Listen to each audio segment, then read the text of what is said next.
আসসালামু আলাইকুম। বহুল প্রতীক্ষার পর এনএসআই জাতীয় গোয়েন্দা সংস্থায় একটি সার্কুলার প্রকাশিত হয়েছে। ভিডিওটি শুরু করার আগে আপনাদের কাছে একটি ছোট্ট রিকোয়েস্ট করতেছি, যারা আমাদের চ্যানেলের নতুন সদস্য রয়েছেন তারা অবশ্যই চ্যানেলটি সাবস্ক্রাইব করে পাশে থাকা বেল আইকনটি অল করে দিন। তো বন্ধুরা, এখানে দেখতে পারতেছেন জাতীয় গোয়েন্দা সংস্থা এনএসআই এ একটি সার্কুলার প্রকাশিত হয়েছে। প্রথম যে পদটি রয়েছে পদের নাম সিনিয়র ইনস্ট্রাক্টর। এই পদের জন্য শিক্ষাগত যোগ্যতার ক্ষেত্রে যে কোনো বিষয় থেকে স্নাতকোত্তর পাস থাকলে এই পদের জন্য আবেদন করতে পারবেন। এছাড়াও কম্পিউটার ব্যবহার দক্ষতা থাকতে হবে। যাদের 5 বছরের কম্পিউটার ব্যবহার দক্ষতা রয়েছে তারা এই পদের জন্য আবেদন করতে পারবেন। বাংলাদেশের সকল জেলার প্রার্থীরা এই পদের জন্য আবেদন করার সুযোগ পাচ্ছেন। দ্বিতীয় নম্বর যে পদটি রয়েছে পদের নাম সহকারী পরিচালক। এই পদের জন্য শিক্ষাগত যোগ্যতার ক্ষেত্রে যাদের স্নাতকোত্তর ডিগ্রি পাস রয়েছে তারা এই পদের জন্য আবেদন করতে পারবেন। এছাড়াও আপনাদেরকে কম্পিউটার ব্যবহার দক্ষতা থাকতে হবে। বাংলাদেশের সকল জেলা থেকে আবেদন করতে পারবেন। তৃতীয় নম্বর যে পদটি রয়েছে পদের নাম গবেষণা কর্মকর্তা। এই পদের জন্য যাদের স্নাতকোত্তর পাস রয়েছে তারা এই পদের জন্য আবেদন করতে পারবে। কম্পিউটার ব্যবহার দক্ষতা থাকতে হবে। চতুর্থ নম্বর যে পদটি রয়েছে গুরুত্বপূর্ণ পদ ফিল্ড অফিসার। এই পদে এনএসএ যারা আবেদন করতে ইচ্ছুক তাদেরকে অবশ্যই যে কোনো স্বনামধন্য স্বীকৃত বিশ্ববিদ্যালয় থেকে যে কোনো বিষয়ে স্নাতক পাস থাকলে এই পদের জন্য আবেদন করতে পারবেন। পুরুষ প্রার্থীদের ক্ষেত্রে যাদের উচ্চতা 5 ফুট 3 ইঞ্চি রয়েছে তারা এই পদের জন্য আবেদন করতে পারবেন। এছাড়াও মহিলা প্রার্থীদের ক্ষেত্রে অবশ্যই 5 ফুট থাকতে হবে। বুকের মাপ পুরুষ এবং মহিলা উভয় প্রার্থীদের ক্ষেত্রে 30 থেকে 32 ইঞ্চি থাকতে হবে। পঞ্চম নম্বর যে পদটি রয়েছে পদের নাম কম্পিউটার টেকনিশিয়ান। কম্পিউটার টেকনিশিয়ান পদে যারা আবেদন করতে ইচ্ছুক তাদের শিক্ষাগত যোগ্যতার ক্ষেত্রে অবশ্যই এইচএসসি পাস থাকতে হবে। এইচএসসি পাস থাকলে এই পদের জন্য আবেদন করার সুযোগ রয়েছে।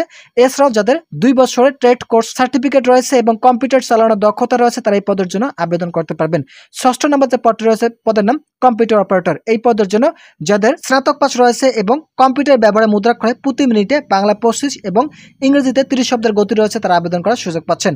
সপ্তম নম্বর যে পদটি রয়েছে পদের নাম 60 মুদ্রাক্ষরিক কাম কম্পিউটার অপারেটর। এই পদের জন্য যারা আবেদন করবেন তাদের শিক্ষাগত যোগ্যতার ক্ষেত্রে স্নাতক পাস থাকতে হবে এবং কম্পিউটার ব্যবহার দক্ষতা থাকতে হবে। ভিডিওটি চলাকালীন সময় আপনাদের কাছে আবার রিকোয়েস্ট করতেছি, এখন পর্যন্ত যারা আমাদের চ্যানেলের নতুন সদস্য রয়েছেন তারা অবশ্যই চ্যানেলটি সাবস্ক্রাইব করে পাশে থাকা বেল আইকনটি অল করে দিন। অষ্টম নম্বর যে পদটি রয়েছে পদের নাম ফটোগ্রাফার। ফটোগ্রাফার পদে যারা আবেদন করবেন তাদেরকে অবশ্যই এইচএসসি পাস থাকতে হবে। এইচএসসি পাস থাকলেই আবেদন করার সুযোগ রয়েছে। নবম নম্বর যে পদটি রয়েছে পদের নাম ওয়্যারলেস অপারেটর। ওয়্যারলেস অপারেটর পদে যারা আবেদন করবেন তাদের শিক্ষাগত যোগ্যতার ক্ষেত্রে অবশ্যই আপনাদেরকে এইচএসসি পাস থাকতে হবে এবং কম্পিউটার ব্যবহার দক্ষতা থাকতে হবে। দশম নম্বর যে পদটি রয়েছে পদের নাম অফিস অ্যাসিস্ট্যান্ট। অফিস অ্যাসিস্ট্যান্ট পদে যারা আবেদন করবেন তাদের শিক্ষাগত যোগ্যতার ক্ষেত্রে এইচএসসি পাস থাকতে হবে এবং যাদের কম্পিউটার ব্যবহার দক্ষতা রয়েছে তারা কিন্তু এই পদের জন্য আবেদন করার সুযোগ রয়েছে। এই পদের জন্য বাংলাদেশের সকল জেলা থেকে আবেদন করতে পারবেন। 11 নম্বর যে পদটি রয়েছে পদের নাম অফিস সহকারী কাম কম্পিউটার মুদ্রাক্ষরিক। এই পদের জন্য যাদের এইচএসসি পাস রয়েছে এবং কম্পিউটার ব্যবহার দক্ষতা রয়েছে বাংলা এবং ইংরেজিতে প্রতি মিনিটে 40 শব্দ যাদের গতি রয়েছে তারা এই পদের জন্য আবেদন করতে পারবেন। এছাড়া আপনাদেরকে computer word processing email fax machine ইত্যাদি চালানোর দক্ষতা থাকতে হবে। 12 নম্বর যে পদটি রয়েছে পদের নাম লাইব্রেরি অ্যাসিস্ট্যান্ট। লাইব্রেরি অ্যাসিস্ট্যান্ট পদে যারা আবেদন করবেন তাদেরকে অবশ্যই এইচএসসি পাস থাকতে হবে। 13 নম্বর যে পদটি রয়েছে পদের নাম রিসেপশনিস্ট। এই পদের জন্য এইচএসসি পাস থাকতে হবে। পুরুষ প্রার্থীদের ক্ষেত্রে অবশ্যই পাসপোর্ট 6 ইঞ্চি থাকতে হবে এবং মহিলা প্রার্থীদের ক্ষেত্রে শুধুমাত্র পাসপোর্ট 2 ইঞ্চি থাকলে আবেদন করার সুযোগ রয়েছে।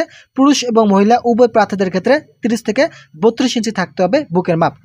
গুরুত্বপূর্ণ যে পদটি রয়েছে ফিল্ড অফিসার। এনএসআই এ গুরুত্বপূর্ণ যদি পদ থাকে তাদের মধ্যে ফিল্ড অফিসার পদটি খুবই গুরুত্বপূর্ণ। এই পদের জন্য যারা আবেদন করবেন তাদের শিক্ষাগত যোগ্যতার ক্ষেত্রে শুধুমাত্র এসএসসি পাস থাকলে আবেদন করার সুযোগ রয়েছে। মূলত যাদের মাধ্যমিক স্কুল সার্টিফিকেট রয়েছে তারা এই পদের জন্য আবেদন করতে পারবেন। এই পদের জন্য বাংলাদেশের সকল জেলা থেকে আবেদন করার সুযোগ রয়েছে। যারা আবেদন করবেন তাদের উচ্চতার ক্ষেত্রে পুরুষ প্রার্থীদের ক্ষেত্রে অবশ্যই পাসপোর্ট 4 ইঞ্চি থাকতে হবে এবং মহিলা প্রার্থীদের ক্ষেত্রে শুধুমাত্র পাসপোর্ট থাকলে আবেদন করার সুযোগ রয়েছে।